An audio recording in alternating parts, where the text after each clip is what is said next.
Hey, welcome to Best Bitch Tips of the Day. Today we're going to be talking about quotes, how to enter your quotes.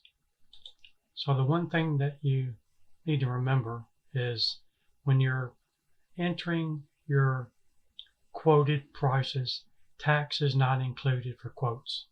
So you must add the tax to your quoted price before you enter them in the estimate. There's a full explanation of how to use the quote tab in the help library. I'm going to also show you an alternate way to use it. So we've already entered our quotes in the quote section, and we did not enter tax in this particular case. You can go to the worksheet button, open the worksheet, and you can look at the quotes. So Graybar was low on the gear, Herbie was low on the generator, Graybar was low on the lights.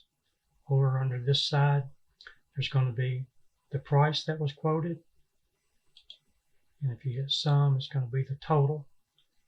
Also under quoted cost, it's going to be a sum of your quotes.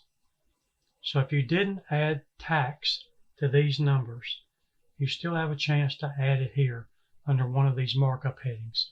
It's called overhead and it's called markup, but you can still use it. So if your tax was 9 3/4%, you can just enter it here. You would enter the tax to the number of the quoted item here. You can also right click, hit customize layout, and you can right click again and go to rename. If you wanted to actually rename one of these to tax, you can simply do that by doing it here. You hit rename, you can just type over it. But I'm going to show you another way that a lot of people finds easier for them. So you would just open a custom sheet, hit new, and then under item description, you just would enter your quotes.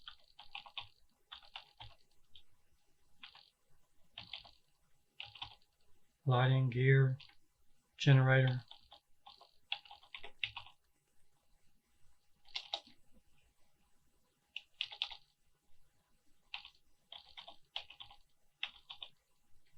Fire alarm.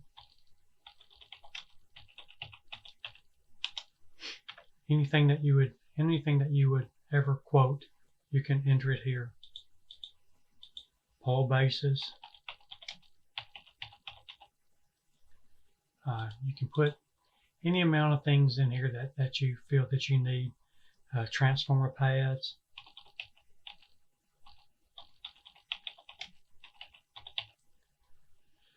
When you finish doing this for the first time, you would hit save, go to assembly details, and change the assembly name to quotes. Hit save, save to the master file. Hit yes. Then the next time that you are into a project and you want to quickly enter your quotes and not worry about having to add the tax, you can hit custom assembly, new, go load custom assembly, click on your quotes, and now you can just enter your prices right here. Anything that you're going to quote, you need to put a quantity of 1 by, and then you can enter your price here. If you enter the price here, then it's automatically going to add tax into the estimate. Some people find that cheaper, easier to do, quicker and easier to do. So that's all there is to it. Hope that helps. Hope you understand what I was talking about. Thank you very much. Have a blessed day.